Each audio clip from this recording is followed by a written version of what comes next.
Hello, EM-Conners. We have got a very special guest tonight. Mr. Will Mellor is joining us for a chat to talk about what's going to be happening this coming weekend at EM-Con. Hello, Will. Hello, mate. All right. Yeah, not too bad. How are you? Really good, man. I'm obviously, you can see I'm sat in my hotel room. I'm filming in Media City at the moment, so I'm sort of stuck here, but I don't mind it. I can walk to work, which is good. But yeah, no, I'm all good. Yeah. I actually came prepared tonight. I don't know if you've noticed before, but you got a beer? I've got a beer. Listen, don't start showing off. I finished filming about an hour ago. I've not even had a chance to get a beer yet. At the end of this, that's my payoff. I'm going to go and get a curry and a beer. Honestly, it's my favourite part of the day. I can have a nice beer at the end of the day, belting. Don't blame you at all, mate. So we're not going to be on particularly long. We've already got quite a few people coming on and saying hello and stuff. So hello, everyone. We'll get to those in a bit. A beer and a bucket of Vindaloo. There you go. Look. Nah. Yeah. I was going to ask you about that in a little while. So we've got a few questions, and guys that are watching, if you've got any questions for Will, producer Eddie is waiting to pop them up as well. So if you've got questions, feel free to ask. Sorry, it's a bit wobbly, everyone, as well. Before I say, sorry, it's a bit wobbly, but as I say, I'm filming up here, so I haven't got me tripod or anything. So I'm literally handheld. So if it gets a bit wobbly, don't worry, you're not pissed. It's my hand. We forgive you, mate. We forgive you. So we might as well dive straight into it. The first question that we got sent was, have you ever been to a pop culture event? And what kind of things are you going to be expecting this weekend? I don't think I have, the only thing I've seen of these kind of events, which I know this is a bit different than Comic-Cons, where you get people dressed up as Wookiees walking around with Darth Vaders and all that, having lightsaber fights with Luke Skywalkers and all that. I hope we see a bit of that. I don't mind a bit of dress up on a Saturday, but I'm hoping to see some memorabilia stuff, because I've been to my movies. I love meeting people. I'm a people's person, so I'm looking forward to meeting everyone. And I know this event, as I say, it branches out a bit more, because obviously I've not done loads of stuff of period, apart from I did a movie called Viking Destiny. It was called in America, where I played a Viking called Knight Valiant. That was Merlin. I played Knight Valiant. So I have done another thing. I just remembered. Yeah. I was in Merlin with the snakes on the shield. Don't worry, we've got some Merlin pictures for you to sign as well. Yeah, you see. So yeah, I did do that. I forgot I did that. And then I'm in a movie called Viking Destiny. It's called Of Gods and Warriors, and I played a Viking in that, Lord Sony, and it was great. I had the beard and the long hair and stubble, and it was proper, swords and fighting, and it was great. So if anyone hasn't seen it, go and have a look at it. But no, all that sort of stuff I haven't done loads of. So I'm glad I'm going, because obviously there's a lot of people who have watched Two Pints and White Van Man and, Line of Duty and Coronation Street and stuff. And there's a lot of people I'll be able to meet. So I'm looking forward to it. Yeah, definitely. I mean, I'm glad you brought up the Merlin, because that was one of the first things that I picked out to get printed for your photos. I was like, yeah, got to get some Merlin ones in there, and we've managed to get some really good stuff for that. So yeah, I'm glad you brought that up, actually. Mate, it was a great time. That was unbelievable filming that. I mean, because it was right at the beginning when it first started, and it was a massive budget, and we was out filming in France at Pierrefonds Chateau, and it was just, you knew it was epic when you were shooting it, and to play a baddie as well was just, because I love playing. I don't get to play many baddies. I mean, Coronation Street, obviously, Harvey's probably one of the worst I've played, but he's very, very real. But to play like, one of these period piece baddies, when I've got snakes coming out of the shield, and, I'm in a tournament fighting people, and, it was a great experience. Apart from the fact they asked me if I could ride a horse, and I lied because I wanted to get the part, and said yes. And they put me on a horse. I nearly strangled it with the reins. And these are proper expensive horses as well, Yeah. This Spanish guy goes, "Get him off my horse!" And I was like, "What do you mean?" And honestly, I was terrified. I'm scared of horses, you know what I mean? So at the beginning of Merlin, if you ever watch it, you see Knight Valiant ride in and spark, the hooves off the horse. And I read the script and I thought, well, I won't be doing that. So I took all the credit, but it wasn't me. It's on that horse. Cut to the stunt man. Cut to stunt double. I was having a cup of tea watching. Yeah, don't blame you. That's hopefully you'll get to see a fair few costumers going around. We've got UK Garrison coming, East Midlands Garrison, should I say, and we've got I don't know how you fare with zombies. We've got the UK Walkers coming, and right, great. We've got some brilliant zombie guys coming. Yeah, great. Well, the closest I've come to being a zombie was when we did the 2 Pints horror special, and I had to wear double contact lenses because I don't know if you've seen it, but it's a horror special. It was one of my favourite ones we did because we always did something a bit random. We did the musical episode, we did the horror one where we all died. It was all like the pub. We found out the pub was built on an old Indian burial ground, like they all are. That's right. Yeah, I remember. Yeah, and it was haunted, and the spirit of the pub took over us, and what we loved most killed us. So Gaz got killed by sex, I think, more or less. I think Donna got cut in half because she was trying to get through the invisible ceiling in the business world, and then the what's it called, window light cut her in half. And even though she was in half, Gaz thought, well, the bottom half's still working, and tried to have sex with her, and she crushed him to death. As you do. And then, and I had to be like, I had blood coming out of my mouth, and I had double contact lenses in, and it was proper uncomfortable, but it looked amazing. So that's probably the closest I've been to being a zombie. I love all that dress up, though. It's great. Yeah, and all the guys that come, they absolutely love it. They really enjoy it. I'm just going to drop back a minute because you mentioned White Van Man, and obviously you've had a brilliant career, but White Van Man was like, I loved White Van Man. I used to be a photographer, and I worked with Joel on Pleb, sorry, not Scrubs. We went out to Bulgaria and we did some photography out there, and obviously 2 Pints was huge and still is. But if there was any of those shows that you've worked on, which one would be the one that you think, I wish that had come back and we could do that again?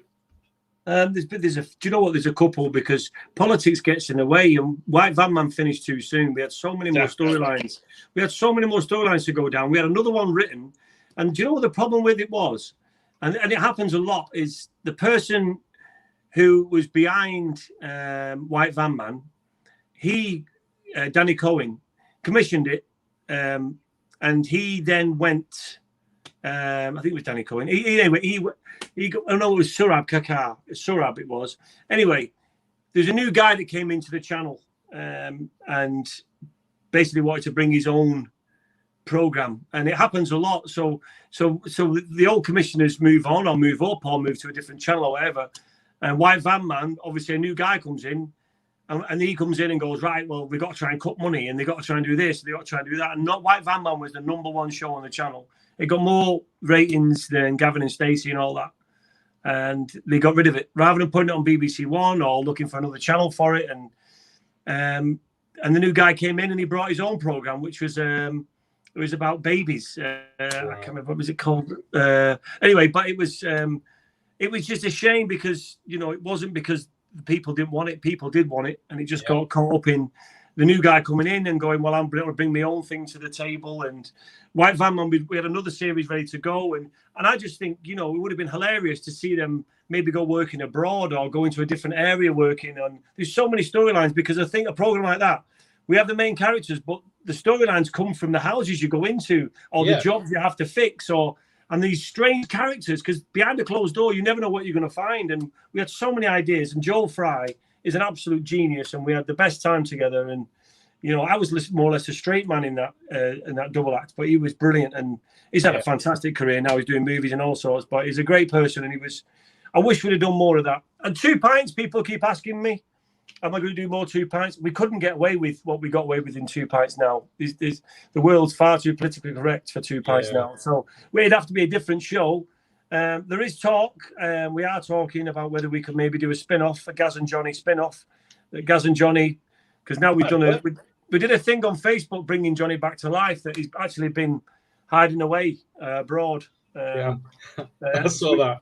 Yeah, so we brought him back to life. So now we can possibly get away with maybe doing a spin-off. Gaz and Johnny in the pub at 40, talking about how the world's changed so much and they're still sat there drinking beer and eating pies. But we'll see. There's a few. There's a program called Sorted that I did.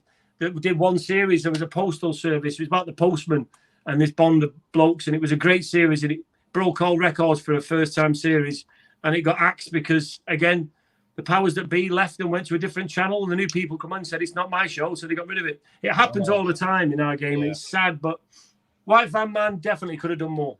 Well, M-Conners, you've heard it here first. Hashtag bring back White Van Man. Get it out on Facebook and out on Twitter. I don't think you'll get Joel Fry back. He's doing movies now, isn't he? No, I know. He's mixing with Ed Sheeran. He's in also. Can't get hold of him anymore. He's gone. Yeah, but they can do great things with computers. He's got a daughter now, and he's a very talented guitarist. He's a top bloke. They can do great things with computers and stuff. They can they don't need him. They do need him. He was brilliant. I won't do it with anybody else. He was fantastic. He was, and it was pretty funny when I went out to Bulgaria to do the plebs thing as well. So he's a nice guy, such a chilled out dude. Definitely.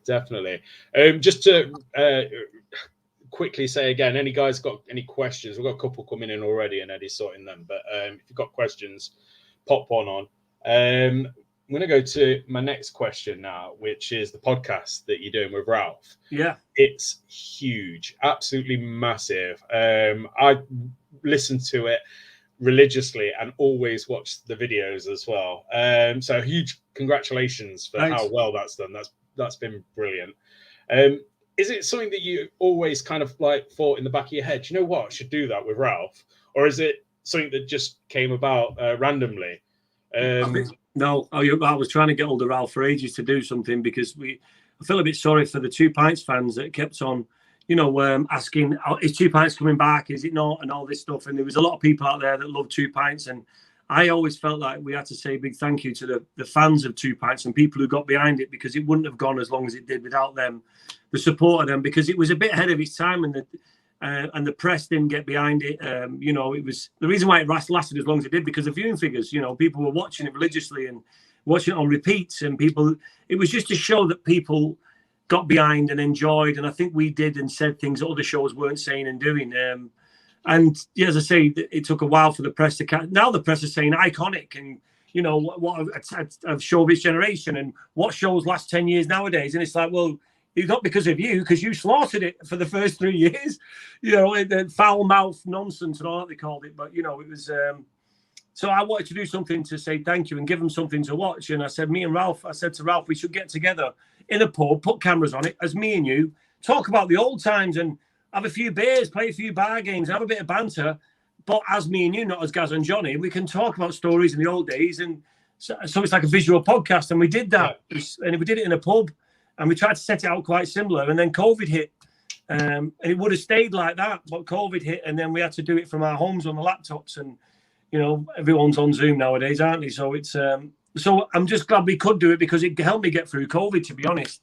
And it helped me talk about things that was happening.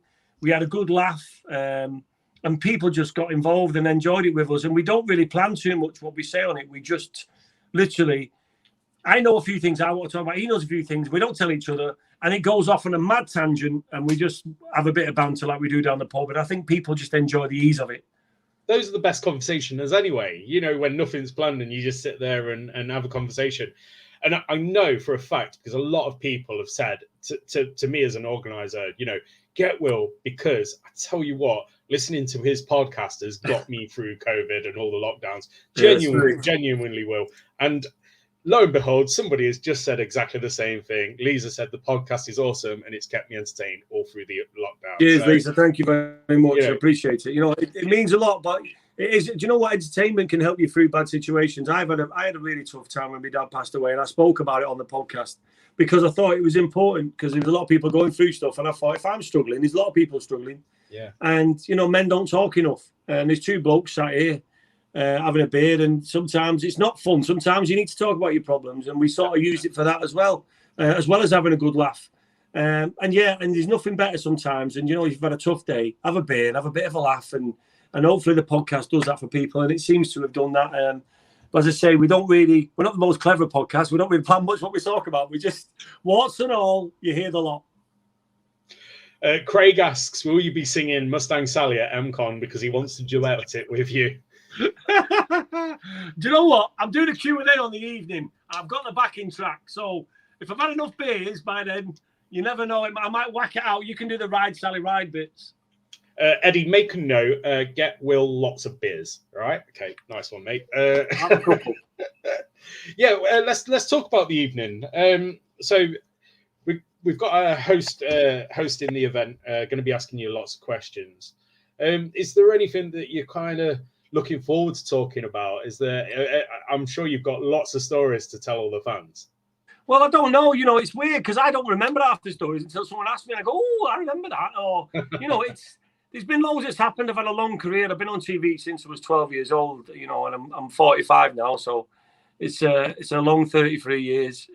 And but it's been the best time, and I've been very lucky. And you know, I've got I love meeting people and I love talking to people. So, you know, the one thing you know when you're going to see an interview with myself is that you'll get honesty. And, you know, I'm not guarded. I've got nothing to hide. I am who I am. And I've never changed from the person I was. I just do a different job now. And I quite enjoy talking to people about it because sometimes it's the look into the world that I live in that I call normality. It's a bit normal for me. I've been doing it all my life. But, you know, as I say, I'm a people's person. I come from a council estate background, and I grew up on an estate where you played out all day with your mates and did normal stuff, and it's so yeah. I love meeting people, so I'm looking forward to whatever comes, and yeah, we'll see what happens.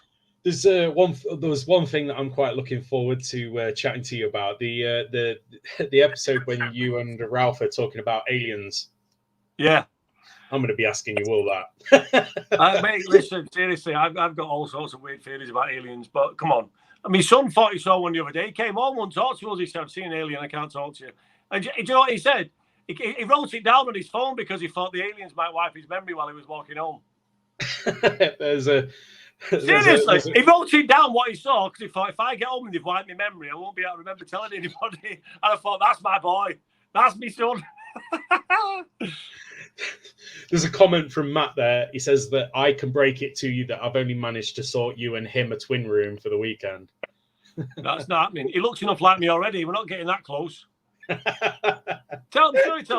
Honestly, he looks like my long lost brother, the one that was locked in the attic. or basement. So there's a question I saw earlier saying that I'm a bit worried. I'm just a bit worried. My phone battery is just bleeped up, so I hope it don't cut off. There's no charge point here. There's no charge point here. I'm sorry if it cuts off.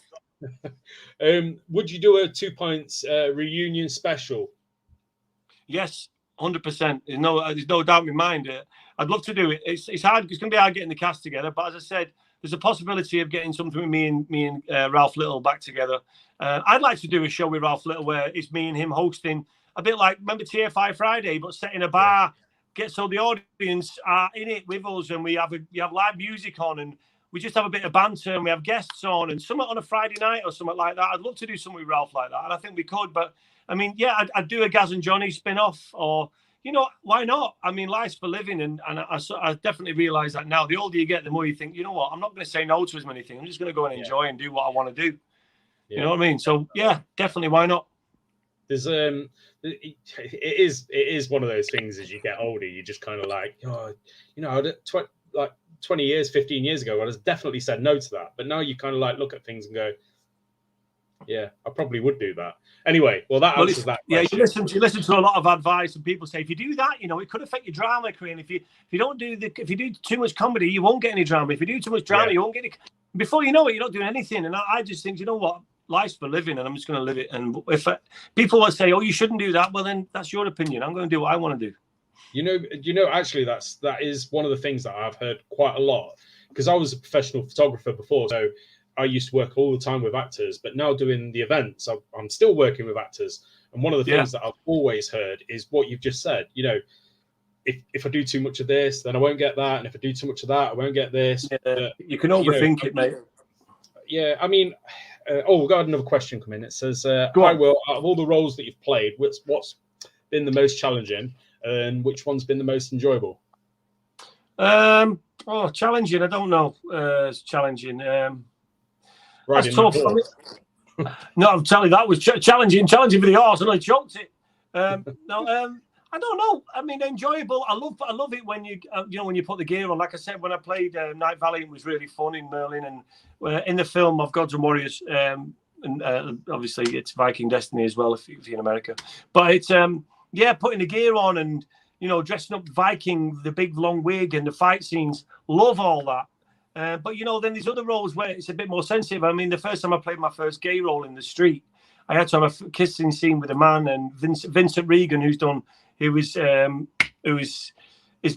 of movies, Vincent Regan, and it was his first screen kiss with a man as well, and that was definitely challenging. It was nerve-wracking. I was, it was a big thing for me and for my career as well, because I've always played Jack the Lads, and and it was called The Street. It was Jim and McGovern series, and it was just, I was nervous, and it was, I had to be naked and all that, and for a young man at the time, it was a challenge, but I'm really proud that I did it, and it won an Emmy in America, so it did really well, and the character I played in Broadchurch was very different for me as well. So I like playing different characters. I love playing Harvey in Coronation Street because he's so different to myself, and he's an horrible sod, but I enjoy it. It's fun to play. You know what I mean? So something that's a bit different than myself, I enjoy playing.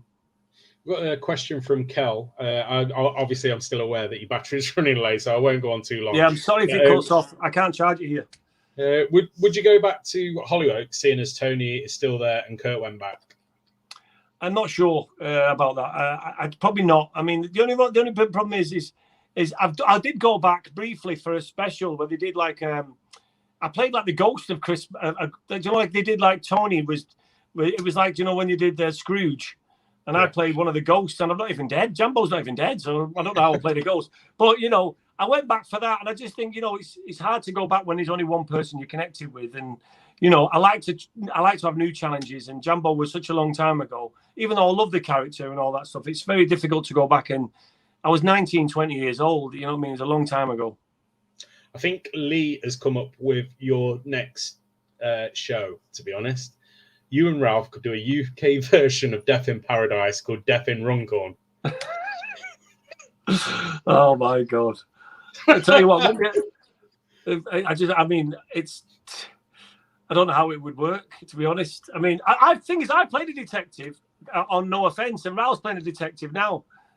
Very different kind of detective, so we could both be detectives together. And obviously, you've been in Death in Paradise as well. So I'm in prison because I was a murderer. Yeah. To death. well, maybe when he gets released, you'll be back in it, and you can be on opposite sides of the coin then, goodie and a baddie.